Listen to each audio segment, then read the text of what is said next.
Assalamualaikum Sobat Football United, ringan amatiran ala gua. Semoga Sobat Football United sehat-sehat selalu sekeluarga. Preview. Jadi di hari Kamis malam, waktu Eropa atau hari Jumat dini hari, Manchester United akan tandang ke Tottenham Hotspur Stadium di London dalam lanjutan kompetisi EFL Carabao, di mana Manchester United dan juga Tottenham Hotspur ini sama-sama mencapai babak quarter final atau perempat final. 2 musim yang lalu Carabao Cup ini dimenangi ya oleh Manchester United, menjadi trofi pertama yang diberikan oleh Erik ten Hag setelah kurang lebih 6-7 tahun ya tanpa trofi di Manchester United. Dan apakah musim ini Manchester United bisa melangkah lebih jauh? Musim lalu Manchester United dihentikan oleh finalis ataupun tim yang mereka kalahkan di final, yaitu adalah Newcastle United. Nah, kali ini Tottenham Hotspur nih yang akan dihadapi, dan menurut gua pertandingan menghadapi Spurs ini di London akan menjadi tantangan juga. Karena Tottenham Hotspur dulu deh nih, sebagai tuan rumah, Tottenham Hotspur menurut gue performanya sampai dengan sejauh ini cukup fluktuatif. Mereka memang baru saja menghantam tuan rumah Southampton dengan skor telak 5-0, di mana dengan kekalahan telak tersebut Southampton memecat ya manajernya dan mengganti dengan yang baru. Tapi kalau melihat pertandingan Tottenham Hotspur sebelum mereka menang menghadapi Southampton, mereka dalam 5 pertandingan, 2 kekalahan, 3 seri, tidak pernah menang.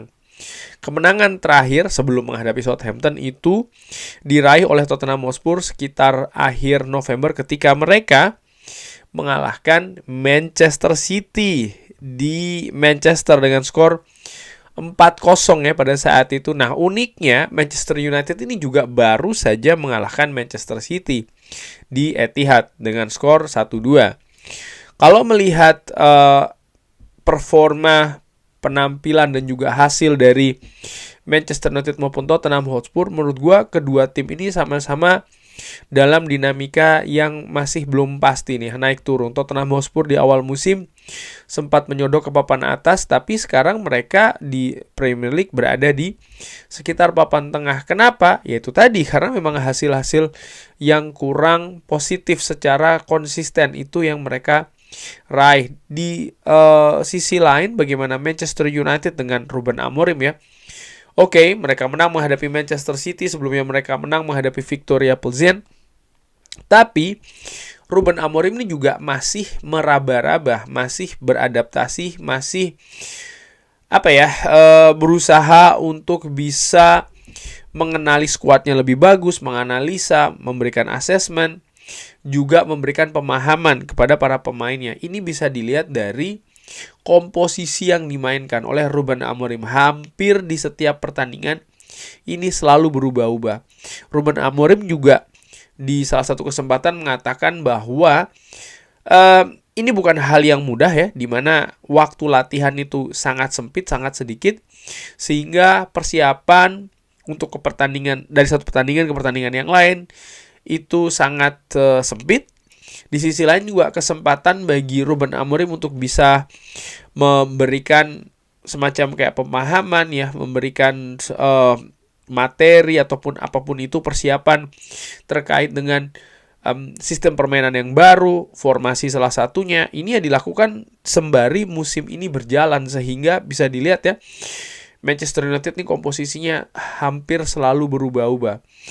Di sisi lain juga ada faktor rotasi fisik, kebugaran dari para pemain Manchester United juga, melihat sejarah cedera ya yang sangat buruk musim lalu dan juga di awal musim ini, yang membuat ya Ruben Amorim pun juga harus melakukan rotasi, dan ini dilakukan seperti gue katakan tadi dan gue ulangi, hampir di setiap pertandingan.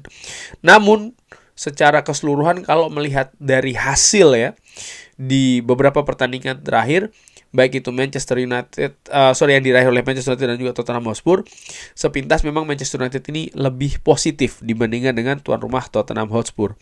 Nah, pertemuan dengan Tottenham Hotspur sendiri ini bukan yang pertama kali musim ini. Ingat, Manchester United sudah pernah menjamu Tottenham Hotspur. Pada saat itu United kalah 0-3. Ada dua hal menurut gua yang berpengaruh besar di pertandingan tersebut, yaitu adalah gol pembuka oleh Brennan Johnson di awal-awal babak pertama ya, dan juga kartu merah dari Bruno Fernandes.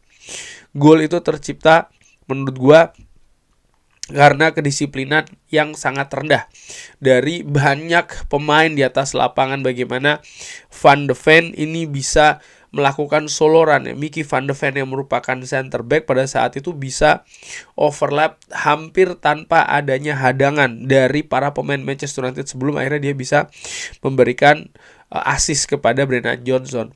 Manchester United yang berusaha untuk mengejar ketertinggalan justru harus menderita pada saat itu dengan kartu merah yang diterima oleh Bruno Fernandes. Dan menurut gua dua titik tersebut merupakan hal yang sangat krusial yang terjadi di pertandingan tersebut, dan akhirnya Manchester United kalah 0-3. Nah, apakah ini akan berulang lagi?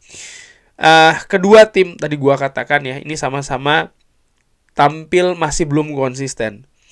Mereka di kompetisi Carabao EFL Cup ini sama-sama tentu saja mengincar ya untuk bisa melangkah lebih jauh lagi. Mereka sama-sama sudah di quarter final, dan kalau melihat komposisi kontestan yang lain ya, menurut gua siapapun yang bisa melaju ke babak selanjutnya, baik itu Tottenham Hotspur maupun Manchester United nih, punya peluang tentu saja untuk bisa berjalan lebih jauh lagi. Dan khusus untuk Manchester United di mana musim ini merupakan musim transisi lagi ya.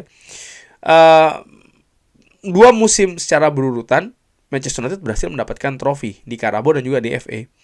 Dan menurut gua untuk musim ini, walaupun ini masih musim transisi bagi Ruben Amorim, kalau melihat peluang Manchester United untuk bisa mendapatkan trofi, salah satunya dan bahkan mungkin yang terbesar ya ada di Carabao ini. Walaupun mungkin masih ada klub-klub yang sulit ya, dalam arti saat ini berada di papan atas seperti Liverpool maupun juga Arsenal, tapi ini kompetisi yang berbeda. Ini bukan Premier League, ini Carabao, di mana ini sistem gugur ya, sehingga pendekatannya pun berbeda. Dari situ gue menilai ya Manchester United dibandingkan dengan Premier League ya, Carabao ini bisa lah dilihat menjadi salah satu kompetisi yang ada peluang untuk dimenangkan, untuk mendapatkan trofi di akhir musim nanti. Tapi syaratnya harus bisa mengatasi tuan rumah Tottenham Hotspur, yang menurut gua itu juga tidak mudah ya, karena di babak 8 final sebelum ke perempat final ini, Tottenham Hotspur menyingkirkan siapa? Menyingkirkan tim yang kemarin barusan dikalahkan oleh Manchester United, Manchester City 2-1. Dengan demikian, sejauh ini Tottenham Hotspur menaklukkan Manchester City itu 2 kali, tandang dan juga kandang. Dan menurut gua ini faktor yang harus diperhatikan oleh Ruben Amorim untuk mempersiapkan skuad. Artinya tuan rumah ini dalam situasi yang juga tidak kalah positifnya saat ini. Mereka memiliki catatan bagus menghadapi lawan yang ditaklukkan oleh Manchester United, yaitu adalah Manchester City. Mereka juga barusan menang secara telak ya, 5-0 menghadapi Southampton. Dan Tottenham Hotspur akan bermain di kandang sendiri. Jadi menurut gua ini faktor yang menantang ya, mempersulit lah, katakanlah seperti itu, mungkin bisa jadi bagi Manchester United. Nah, komposisi seperti apa yang akan diturunkan oleh Ruben Amorim?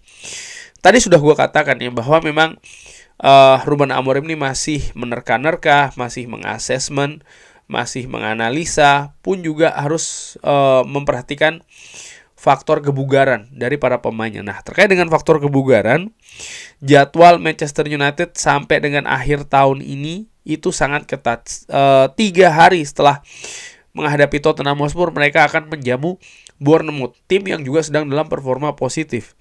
Lalu 4 hari setelahnya mereka akan tandang nih ke Wolves, di mana Wolves memiliki manajer atau head coach yang baru ya, dan ini sering sekali tim ketika memiliki pergantian head coach ataupun manajer ada aura yang lebih ataupun atmosfer yang lebih positif, karena Wolves saat ini sedang berada di papan bawah. Jadi menurut gua itu akan menjadi tantangan besar, dan tentu saja menghadapi Newcastle United di penghujung tahun nanti, dan jaraknya rata-rata 3-4 hari. Artinya apa?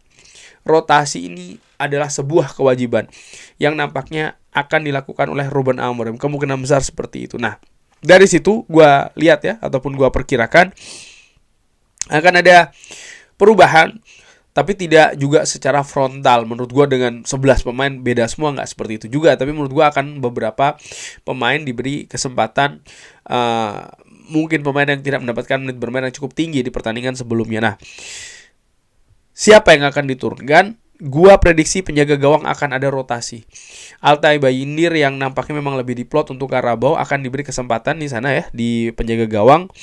Lalu 3 center back, Leny Yoro menurut gua akan dimainkan di posisi center back sebelah kanan, Matthijs de Ligt di tengah dan Martinez di kiri. Dan ini bisa jadi akan rotasi. Artinya Lindelof bisa jadi akan diberikan kesempatan nanti. Harry Maguire pun juga seperti itu. Johnny Evans yang sudah ikut latihan pun juga memiliki peluang untuk dimainkan ya. Lalu 4 pemain tengah, menurut gua Casemiro akan diduetkan dengan Kobbie Mainoo di tengah ya. Kobbie Mainoo menghadapi Manchester City mendapatkan menit bermain yang cukup tinggi, dan menurut gua salah satu faktor penting dari Kobbie Mainoo adalah bagaimana dia bisa beradaptasi dengan sistem yang baru, juga dengan rekan-rekannya di atas lapangan, dan salah satu caranya adalah dengan memberikan dia menit bermain yang banyak. Dan Casemiro menurut gua bisa dimainkan untuk merotasi posisi dari seorang Manuel Ugarte yang tampil fantastis sebenarnya ketika menghadapi Manchester City.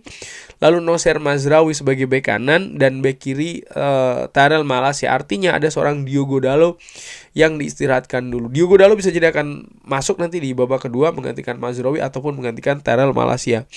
2 gelandang serang di depan menurut gua Amat ya, yang tampil luar biasa dalam beberapa pertandingan terakhir. Gue harapkan sih dia tidak dihentikan dulu nih, artinya disimpan di bangku cadangan, tidak, tapi dia bisa dimainkan dulu, baru setelahnya mungkin akan dilakukan pergantian pemain, diduetkan dengan kapten Bruno Fernandes, dan di depan Joshua Zirkzee yang akan diberi kesempatan dulu dengan menyimpan Rasmus Højlund. Menarik sih menurut gue ya, apakah pemain-pemain seperti Garnacho, seperti Rashford akan diberikan kesempatan, atau mungkin ada beberapa pemain yang belum memiliki menit bermain yang banyak seperti kayak Victor Lindelof misalnya ya, akan juga diberikan kesempatan, atau mungkin ada pemain muda lain dari akademi, walaupun nampaknya Ruben Amorim masih belum percaya banget dengan pemain-pemain muda tersebut. Tapi menarik sih rotasi seperti apa yang akan ditampilkan oleh Ruben Amorim. Manchester United ketika bertanding di London Utara terakhir kali tidak berakhir dengan bagus, yaitu adalah ketika menghadapi Arsenal ya. Tapi setelahnya menurut gua performa tandang dari Manchester United ini semakin bagus, dilihat dari 2 pertandingan di Republik Ceko dan juga ketika bermain di Etihad. Dan gua harapkan tren ini bisa berlanjut ketika menghadapi Tottenham Hotspur. Mereka nampaknya sekarang jauh lebih paham dengan tipe permainan yang diinginkan oleh Ruben Amorim, bukan hanya soal formasi, tapi juga bagaimana soal intensitas, agresivitas, dan juga bagaimana mereka, kalau gue lihat dari beberapa pertandingan terakhir ya, ini ada perbaikan dari unsur mencetak gol, ketajaman dari pertandingan pertama Ruben Amorim sampai dengan pertandingan terakhir, yaitu ketika menghadapi Manchester City. Jadi dari 1, 2, 3, 4, 5, 6, 7 pertandingan hanya 1 Manchester United gagal mencetak gol, yaitu adalah ketika menghadapi Arsenal. Artinya lini depan yang sempat menjadi masalah ya bagi Manchester United ini perlahan ada perbaikan, dan mudah-mudahan itu juga bisa berlanjut nanti ketika menghadapi Tottenham Hotspur. Gue harapkan Manchester United bisa menang. Gue prediksi mungkin bisa menang tipis ya, atau mungkin dengan adu penalti. Who knows, siapa tahu. Tapi gue optimis sih Manchester United bisa melangkah ke babak selanjutnya. Bagaimana menurut Sobat Football United? Bisa drop di kolom komen ya. Oh ya, menghadapi Tottenham Hotspur tidak ada live commentary karena gue kebetulan ada kesibukan yang lain ya. Tapi tentu saja nanti akan ada review, rating pemain, dan juga seperti biasa komentar dari Ruben Amorim. Sekali lagi terima kasih sudah menyaksikan. Jangan lupa like, share, dan juga subscribe. Wassalamualaikum warahmatullahi wabarakatuh. Thank you.